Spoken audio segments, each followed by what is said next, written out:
श्री परमात्मने नमः। गीता का सार अध्याय 9 श्लोक 34। मन, बुद्धि और भक्ति से पाओ भगवान को।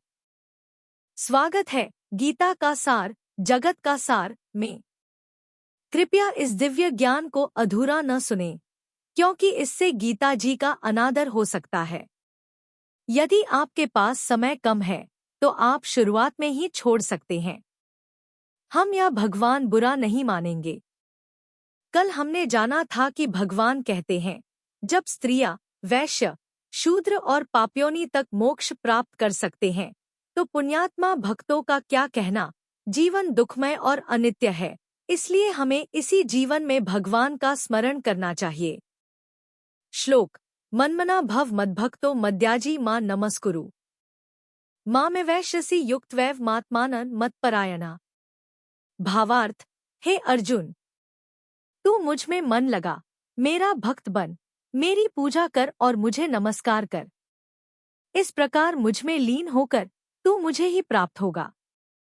भगवान को प्राप्त करने के 4 सरल मार्ग। मन्मना, मन को भगवान में लगाना। मद्भक्त, भक्त बनना। मद्याजी, पूजा करना। मां नमस्कुरु, नमस्कार करना, आत्मसमर्पण। यदि कोई इन चारों को अपनाए तो वह निश्चित रूप से भगवान को प्राप्त कर सकता है। मन और बुद्धि जब प्रभु में स्थिर हो जाती है, तब जीवन की हर कठिनाई सरल हो जाती है। श्री हरि बोलो। ग्रंथराज श्रीमद् भगवद गीता जी की जय। गीता सुगीता कर्तव्या किमन्यः शास्त्र विस्तरया, या स्वयं पद्मनाभस्य मुख पद्माद्विनीयः सृता। अथ ध्यानम्। शांताकारं भुजग शयनं पद्मनाभं सुरेशं विश्व आधारं गगन सदृशं मेघवर्णं शुभांगम। लक्ष्मीकांत कमल नयन योगिभिः ध्यान गम्यं वंदे विष्णु भव भयहरं सर्व लोकैकनाथम्।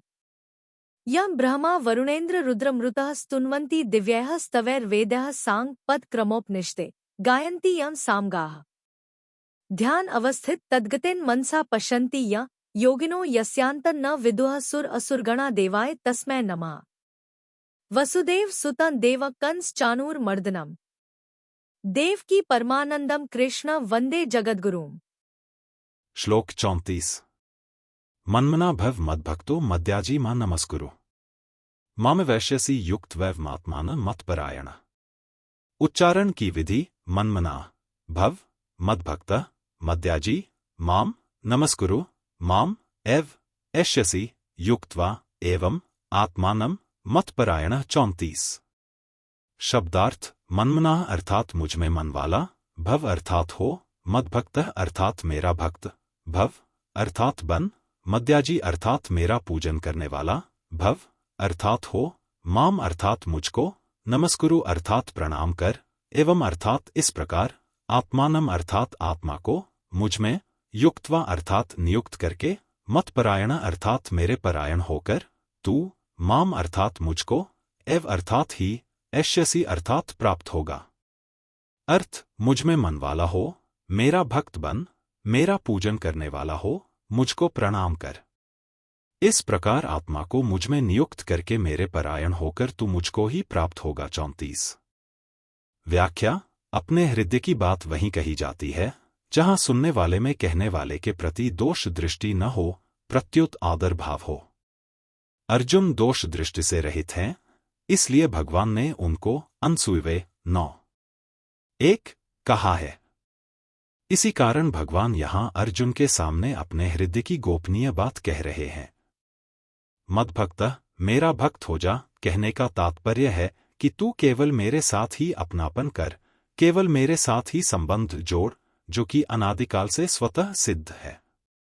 केवल भूल से ही शरीर और संसार के साथ अपना संबंध मान रखा है, अर्थात मैं अमुक वर्ण का हूं, अमुक आश्रम का हूं, अमुक संप्रदाय का हूं, अमुक नाम वाला हूं, इस प्रकार वर्ण, आश्रम आदि को अपनी अहंता में मान रखा है। इसलिए अब असतरूप से बनी हुई अवास्तविक अहंता को वास्तविक सतरूप में बदल दे कि मैं तुम्हारा हूं और तुम मेरे हो। फिर तेरा मेरे साथ स्वाभाविक ही अपनापन हो जाएगा, जो कि वास्तव में है। मन्मना भव, मन वहीं लगता है जहां अपनापन होता है, प्रियता होती है। तेरा मेरे साथ जो अखंड संबंध है उसको मैं तो नहीं भूल सकता, पर तू भूल सकता है, इसलिए तेरे को मेरे में मनवाला हो जा ऐसा कहना पड़ता है। मद्याजी मेरा पूजन करने वाला हो, अर्थात तू खाना पीना, सोना जगना, आना जाना, काम धंधा करना आदि जो कुछ क्रिया करता है वह सबकी सब मेरी पूजा के रूप में ही कर, उन सबको मेरी पूजा ही समझ। मां नमस्कुरु, मेरे को नमस्कार कर कहने का तात्पर्य है कि मेरा जो कुछ अनुकूल, प्रतिकूल या सामान्य विधान हो उसमें तू परम प्रसन्न रह। मैं चाहे तेरे मन और मान्यता से सर्वथा विरुद्ध फैसला दे दूं तो भी उसमें तू प्रसन्न रह। जो मनुष्य हानि और परलोक के भय से मेरे चरणों में पड़ते हैं, मेरे शरण होते हैं, वे वास्तव में अपने सुख और सुविधा के ही शरण होते हैं, मेरे शरण नहीं। मेरे शरण होने पर किसी से कुछ भी सुख सुविधा पाने की इच्छा होती है तो वह सर्वथा मेरे शरणागत कहाँ हुआ। कारण कि वह जब तक कुछ न कुछ सुख सुविधा चाहता है तब तक वह अपना कुछ स्वतंत्र अस्तित्व मानता है। वास्तव में मेरे चरणों में पड़ा हुआ वही माना जाता है जो अपनी कुछ भी मान्यता न रखकर मेरी मर्जी में अपने मन को मिला देता है। उसमें मेरे से ही नहीं प्रत्युत संसार मात्र से भी अपनी सुख सुविधा सम्मान की किंचित गंध मात्र भी नहीं रहती। अनुकूलता प्रतिकूलता का ज्ञान होने पर भी उस पर उसका कुछ भी असर नहीं होता, अर्थात मेरे द्वारा कोई अनुकूल प्रतिकूल घटना घटती है तो मेरे परायण रहने वाले भक्त की उस घटना में विषमता नहीं होती।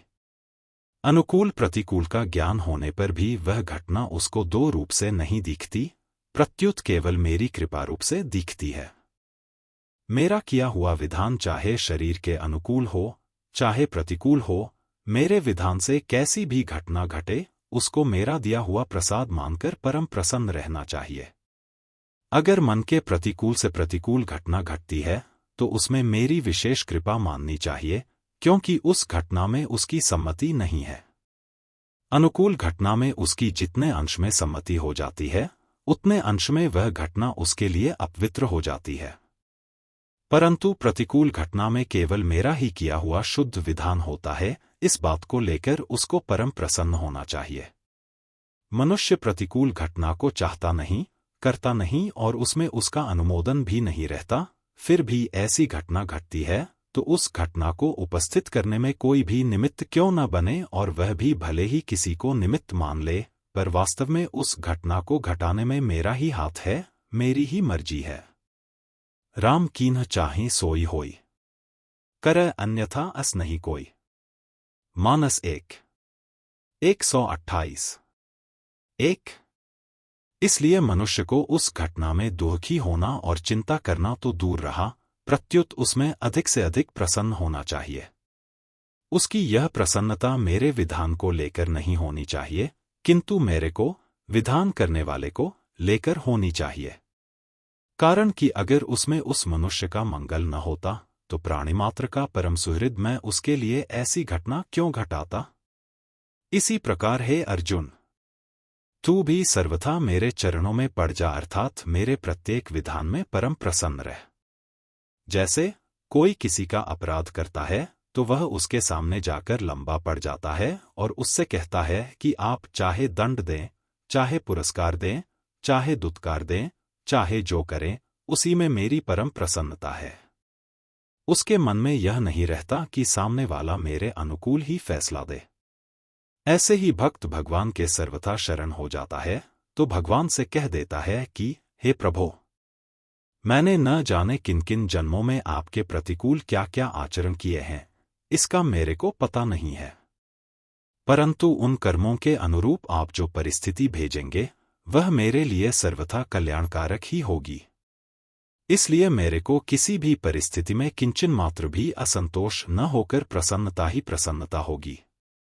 हे नाथ, मेरे कर्मों का आप कितना ख्याल रखते हैं कि मैंने न जाने किस किस जन्म में किस किस परिस्थिति में परवश होकर क्या क्या कर्म किए हैं, उन संपूर्ण कर्मों से सर्वथा रहित करने के लिए आप कितना विचित्र विधान करते हैं। मैं तो आपके विधान को किंचन मात्र भी समझ नहीं सकता और मेरे में आपके विधान को समझने की शक्ति भी नहीं है। इसलिए हे नाथ, मैं उसमें अपनी बुद्धि क्यों लगाऊं। मेरे को तो केवल आपकी तरफ ही देखना है, कारण कि आप जो कुछ विधान करते हैं उसमें आपका ही हाथ रहता है, अर्थात वह आपका ही किया हुआ होता है, जो कि मेरे लिए परम मंगलमय है। यही मां नमस्कुरु का तात्पर्य है।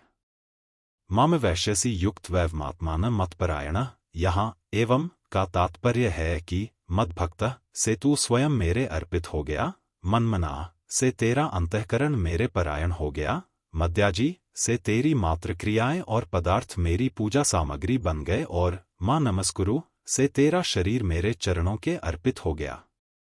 इस प्रकार मेरे परायण हुआ तू मेरे को ही प्राप्त होगा। युक्त वैवमात्मानम अपने आप को मेरे में लगाकर कहने का तात्पर्य यह हुआ कि मैं भगवान का ही हूं। ऐसे अपनी अहंता का परिवर्तन होने पर शरीर, इंद्रिया, मन, बुद्धि, पदार्थ, क्रिया ये सबके सब मेरे में ही लग जाएंगे। इसी का नाम शरणागति है।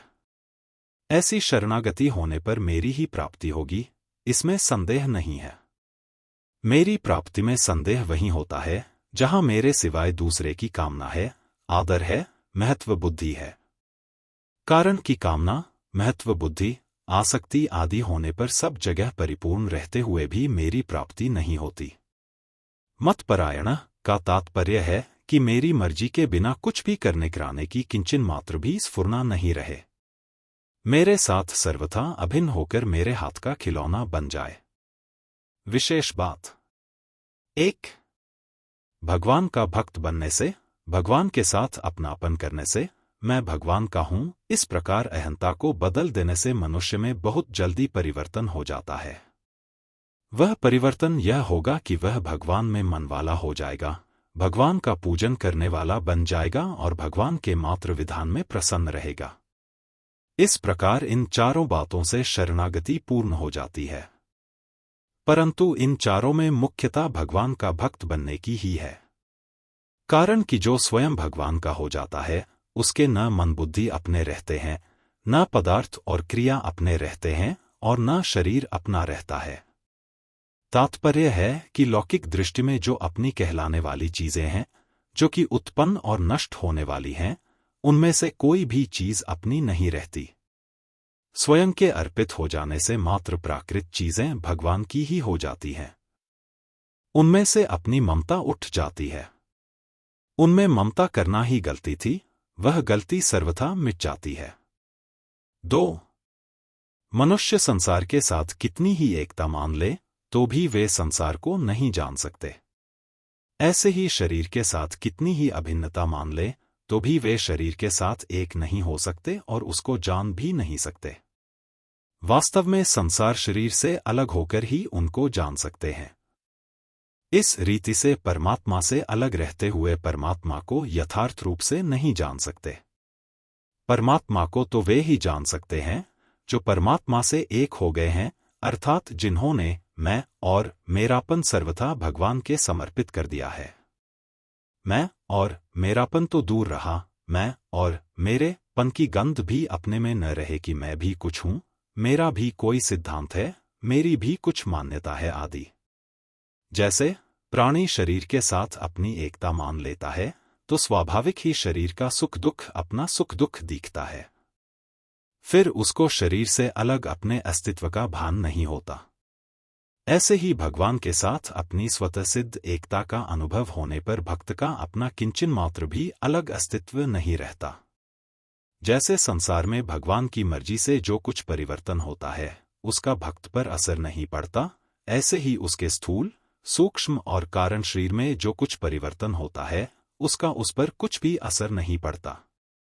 उसके शरीर द्वारा भगवान की मर्जी से स्वतः स्वाभाविक क्रिया होती रहती है। यही वास्तव में भगवान की परायणता है। भगवान को प्राप्त होने का तात्पर्य है कि भगवान के साथ अभिन्नता हो जाती है, जो कि वास्तविकता है। यह अभिन्नता भेदभाव से भी होती है और अभेदभाव से भी होती है। जैसे श्री जी की भगवान श्री कृष्ण के साथ अभिन्नता है। मूल में भगवान श्री कृष्ण ही श्री जी और श्री कृष्ण इन दो रूपों में प्रकट हुए हैं। दो रूप होते हुए भी श्री जी भगवान से भिन्न नहीं है और भगवान श्री जी से भिन्न नहीं है, परंतु परस्पर रस, प्रेम का आदान प्रदान करने के लिए उनमें योग और वियोग की लीला होती रहती है। वास्तव में उनके योग में भी वियोग है और वियोग में भी योग है, अर्थात योग से वियोग और वियोग से योग पुष्ट होता रहता है, जिसमें अनिर्वचनीय प्रेम की वृद्धि होती रहती है। इस अनिर्वचनीय और प्रतिक्षण वर्धमान प्रेम को प्राप्त हो जाना ही भगवान को प्राप्त होना है। 7वें और 9वें अध्याय के विषय की एकता। 7वें अध्याय के आरंभ में भगवान ने विज्ञान सहित ज्ञान अर्थात राजविद्या को पूर्णतया कहने की प्रतिज्ञा की थी। ज्ञानतः सविज्ञानमिदं वक्ष्यामि शेषतः 7:2। 7वें अध्याय में भगवान के कहने का जो प्रवाह चल रहा था, 8वें अध्याय के आरंभ में अर्जुन के प्रश्न करने से उसमें कुछ परिवर्तन आ गया। अतः 8वें अध्याय का विषय समाप्त होते ही भगवान अर्जुन के बिना पूछे ही इदं तुते गुह्यत्म प्रवक्ष्याम्यंसुवे ज्ञान विज्ञान सहितम् 9:1 कहकर अपनी तरफ से पुनः विज्ञान सहित ज्ञान कहना शुरू कर देते हैं। 7वें अध्याय में भगवान ने जो विषय 30 श्लोकों में कहा था, उसी विषय को 9वें अध्याय के आरंभ से लेकर 10वें अध्याय के 11वें श्लोक तक लगातार कहते ही चले जाते हैं। इन श्लोकों में कही हुई बातों का अर्जुन पर बड़ा प्रभाव पड़ता है, जिससे वे 10वें अध्याय के 12वें श्लोक से 18वें श्लोक तक भगवान की स्तुति और प्रार्थना करते हैं। तात्पर्य यह हुआ कि 7वें अध्याय में कही गई बात को भगवान ने 9वें अध्याय में संक्षेप से, विस्तार से अथवा प्रकारांतर से कहा है। 7वें अध्याय के पहले श्लोक में मय्या सक्तमना आदि पदों से जो विषय संक्षेप से कहा था, उसी को 9वें अध्याय के 34वें श्लोक में मन्मना आदि पदों से थोड़ा विस्तार से कहा है। 7वें अध्याय के दूसरे श्लोक में भगवान ने कहा कि मैं विज्ञान सहित ज्ञान कहूंगा, जिसको जानने से फिर जानना बाकी नहीं रहेगा। यही बात भगवान ने 9वें अध्याय के पहले श्लोक में कही कि मैं विज्ञान सहित ज्ञान कहूंगा, जिसको जानकर तू अशुभ संसार से मुक्त हो जाएगा। मुक्ति होने से फिर जानना बाकी नहीं रहता। इस प्रकार भगवान ने 7वें और 9वें दोनों ही अध्यायों के आरंभ में विज्ञान सहित ज्ञान कहने की प्रतिज्ञा की और दोनों का एक फल बताया। 7वें अध्याय के तीसरे श्लोक में भगवान ने कहा कि हजारों में से कोई एक मनुष्य वास्तविक सिद्धि के लिए यत्न करता है और यत्न करने वालों में कोई एक मेरे को तत्व से जानता है। इसका कारण 9वें अध्याय के तीसरे श्लोक में बताते हैं कि इस विज्ञान सहित ज्ञान पर श्रद्धा न रखने से मनुष्य मेरे को प्राप्त न होकर के मौत के रास्ते में चले जाते हैं, अर्थात बार बार जन्मते मरते रहते हैं। 7वें अध्याय के 6ठे श्लोक में भगवान ने अपने को संपूर्ण जगत का प्रभव और प्रलय बताया। यही बात 9वें अध्याय के 18वें श्लोक में प्रभवः प्रलय पदों से बताई। 7वें अध्याय के 10वें श्लोक में भगवान ने अपने को सनातन बीज बताया और 9वें अध्याय के 18वें श्लोक में अपने को अव्यय बीज बताया। 7वें अध्याय के 12वें श्लोक में न त्वह तेषु तेमाई कहकर जिस राजविद्या का संक्षेप से वर्णन किया था, उसी का 9वें अध्याय के 4थे और 5वें श्लोक में विस्तार से वर्णन किया है। 7वें अध्याय के 13वें श्लोक में भगवान ने संपूर्ण प्राणियों को तीनों गुणों से मोहित बताया और 9वें अध्याय के 8वें श्लोक में संपूर्ण प्राणियों को प्रकृति के परवश हुआ बताया। 7वें अध्याय के 14वें श्लोक में भगवान ने कहा कि जो मनुष्य मेरे ही शरण हो जाते हैं, वे माया को तर जाते हैं, और 9वें अध्याय के 22वें श्लोक में कहा कि जो अनन्य भक्त मेरा चिंतन करते हुए मेरी उपासना करते हैं, उनका योगक्षेम मैं वहन करता हूँ। 7वें अध्याय के 15वें श्लोक में भगवान ने न मा दुष्कृतिनो मूढ़ा कहा था, उसी को 9वें अध्याय के 11वें श्लोक में अवजानन्ति मा मूढ़ा कहा है। 7वें अध्याय के 15वें श्लोक में भगवान ने आसुरम भावमाश्रिता पदों से जो बात कही थी, वही बात 9वें अध्याय के 12वें श्लोक में राक्षसी मासुरी चैव प्रकृति मोहिनी श्रिता पदों से कही है। 7वें अध्याय के 16वें श्लोक में जिनको सुकृतिनः कहा था, उनको ही 9वें अध्याय के 13वें श्लोक में महात्मानः कहा है। 7वें अध्याय के 16वें से 18वें श्लोक तक सकाम और निष्काम भाव को लेकर भक्तों के 4 प्रकार बताए और 9वें अध्याय के 30वें से 33वें श्लोक तक वर्ण, आचरण और व्यक्ति को लेकर भक्तों के 7 भेद बताए। 7वें अध्याय के 19वें श्लोक में भगवान ने महात्मा की दृष्टि से वासुदेवः सर्वम कहा और 9वें अध्याय के 19वें श्लोक में भगवान ने अपनी दृष्टि से सत्सच्चाहम कहा। भगवान से विमुख होकर अन्य देवताओं में लगने में खास दो ही कारण हैं, पहला कामना और दूसरा भगवान को न पहचानना। 7वें अध्याय के 20वें श्लोक में कामना के कारण देवताओं के शरण होने की बात कही गई और 9वें अध्याय के 23वें श्लोक में भगवान को न पहचानने के कारण देवताओं का पूजन करने की बात कही गई। 7वें अध्याय के 23वें श्लोक में सकाम पुरुषों को अंतवाला नाशवान फल मिलने की बात कही और 9वें अध्याय के 21वें श्लोक में सकाम पुरुषों के आवागमन को प्राप्त होने की बात कही। 7वें अध्याय के 23वें श्लोक में भगवान ने कहा कि देवताओं के भक्त देवताओं को और मेरे भक्त मेरे को प्राप्त होते हैं। यही बात भगवान ने 9वें अध्याय के 25वें श्लोक में भी कही। 7वें अध्याय के 24वें श्लोक के पूर्वार्ध में भगवान ने जो अव्यक्तम व्यक्तिमापन्न मन्यन्ते मां बुद्धयः कहा था, उसी को 9वें अध्याय के 11वें श्लोक के पूर्वार्ध में अवजानन्ति मां मूढ़ा मानुषीण तनुमाश्रितम कहा है। ऐसे ही 7वें अध्याय के 24वें श्लोक के उत्तरार्ध में जो परम भाव जानन्तो ममा व्ययम उत्तमम कहा था, उसी को 9वें अध्याय के 11वें श्लोक के उत्तरार्ध में परम भाव जानन्तो मम भूत महेश्वरम कहा है। 7वें अध्याय के 27वें श्लोक में भगवान ने सर्गे यान्ति कहा था, उसी को 9वें अध्याय के 3रे श्लोक में मृत्यु संसार वत्रमनि कहा है। 7वें अध्याय के 30वें श्लोक में भगवान ने अपने को जानने की बात मुख्य बताई है और 9वें अध्याय के 34वें श्लोक में भगवान ने अर्पण करने की बात मुख्य बताई है। परिशिष्ट भाव इस श्लोक में अहंता परिवर्तन की बात मुख्य है। भक्त मैं भगवान का हूं इस प्रकार अपनी अहंता को बदलता है और खुद का संबंध भगवान से जोड़ता है। वह साधननिष्ठ न होकर भगवन्निष्ठ होता है, इसलिए उसको संसार के संबंध का त्याग करना नहीं पड़ता, प्रत्युत वह स्वतः छूट जाता है। कारण कि वर्ण, आश्रम, जाति, योग्यता, अधिकार, कर्म, गुण आदि का भेद होने पर भी ये सब आगंतुक हैं, पर स्वयं के साथ भगवान का संबंध आगंतुक नहीं है, प्रत्युत अनादि, नित्य और स्वतः सिद्ध है। तत्सदिति श्रीमद्भगवद्गीतासूपनिषत्सु ब्रह्म विद्यायां योगशास्त्रे श्रीकृष्णार्जुन संवादे राजविद्याराजगुह्ययोगो नाम नवमोऽध्यायः 9। इस प्रकार तत् सत इन भगवान नामों के उच्चारण पूर्वक ब्रह्म विद्या और योग शास्त्र में श्रीमद्भगवद्गीतोपनिषद रूप श्रीकृष्णार्जुन संवाद में राजविद्याराज गुह्य योग नामक 9वां अध्याय पूर्ण हुआ। 9 इस अध्याय में भगवान ने जो मया तत्मिदं सर्वम आदि उपदेश दिया है वह सब विद्याओं का राजा है और जो भगवान ने अपने आप को प्रकट करके अर्जुन को अपने शरण होने और अपने में मन लगाने के लिए कहा है वह संपूर्ण गोपनीय भावों का राजा है।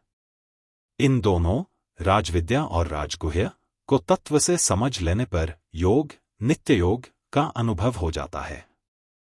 अतः इस अध्याय का नाम राजविद्या राजगुह्य योग रखा गया है।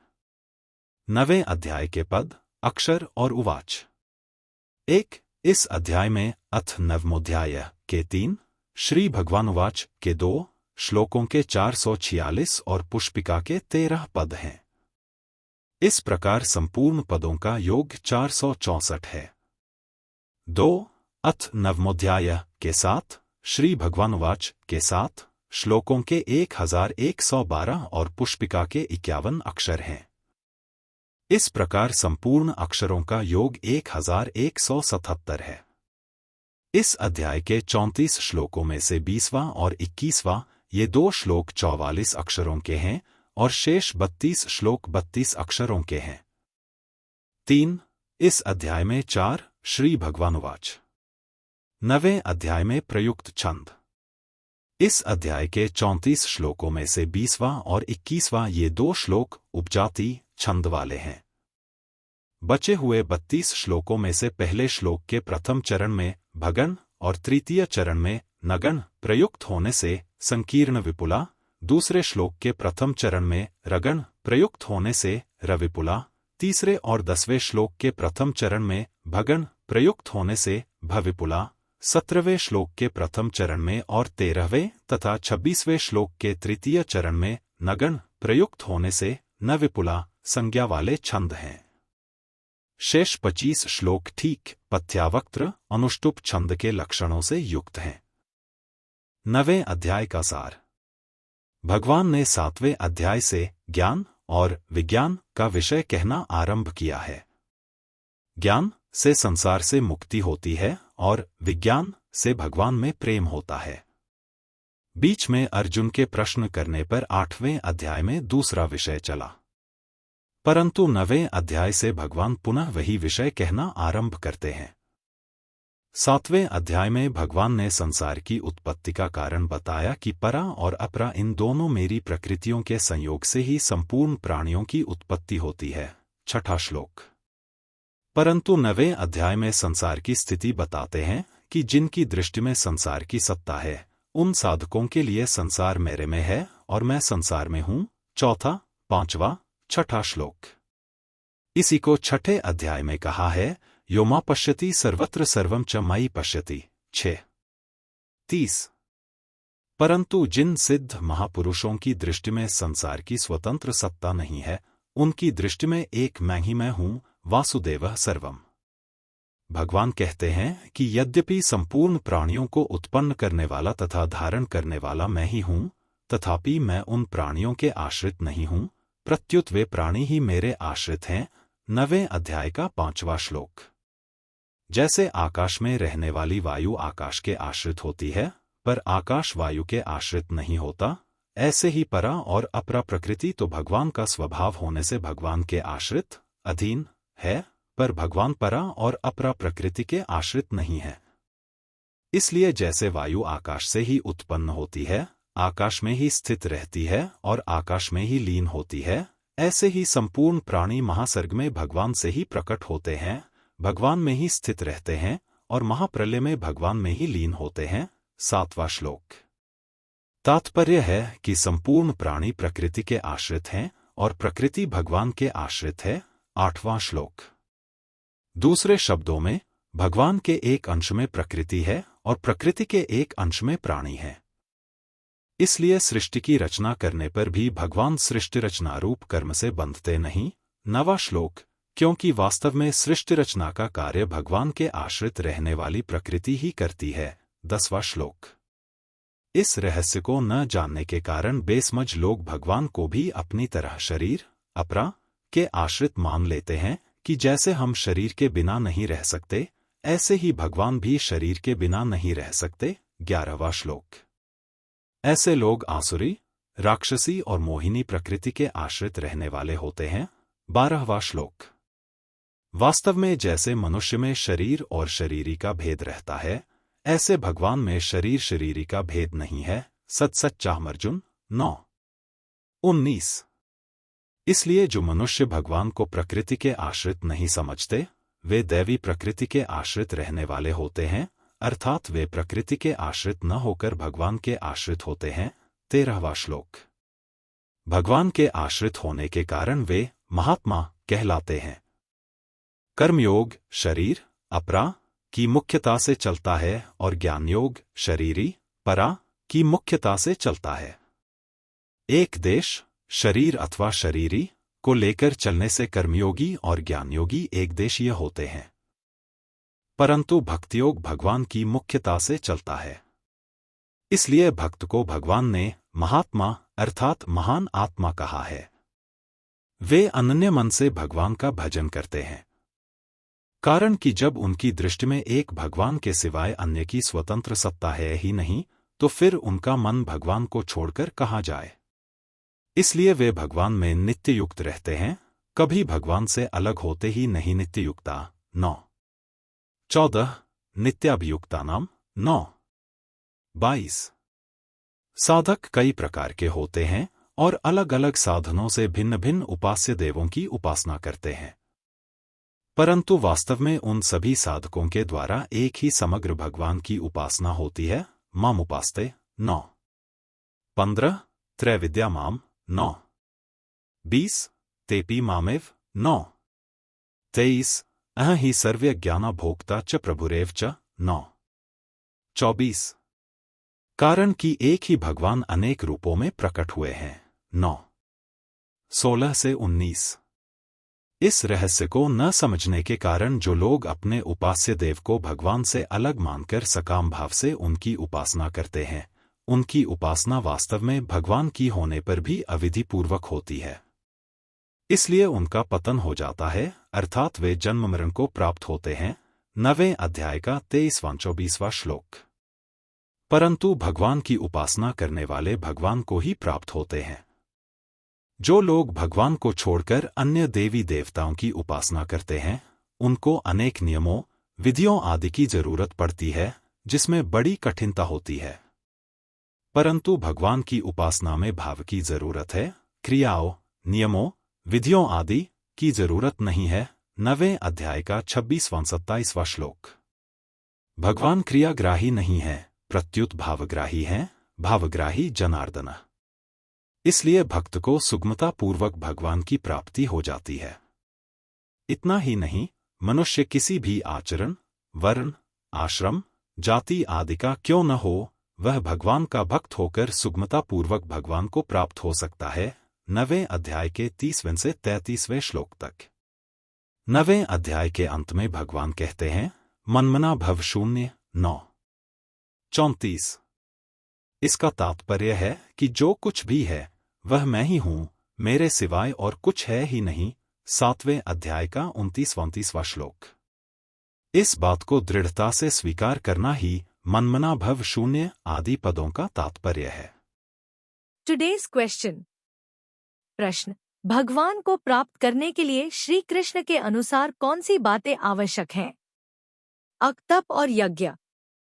बी, धन और बल। सी, मन लगाना, भक्ति, पूजा और नमस्कार। डी, केवल ध्यान। सही उत्तर सी, मन लगाना, भक्ति, पूजा और नमस्कार। क्योंकि श्लोक 9.34 में यही 4 बातें भगवान ने स्वयं कही हैं। मनमना, मद्भक्तो, मद्याजी, मां नमस्कुरु।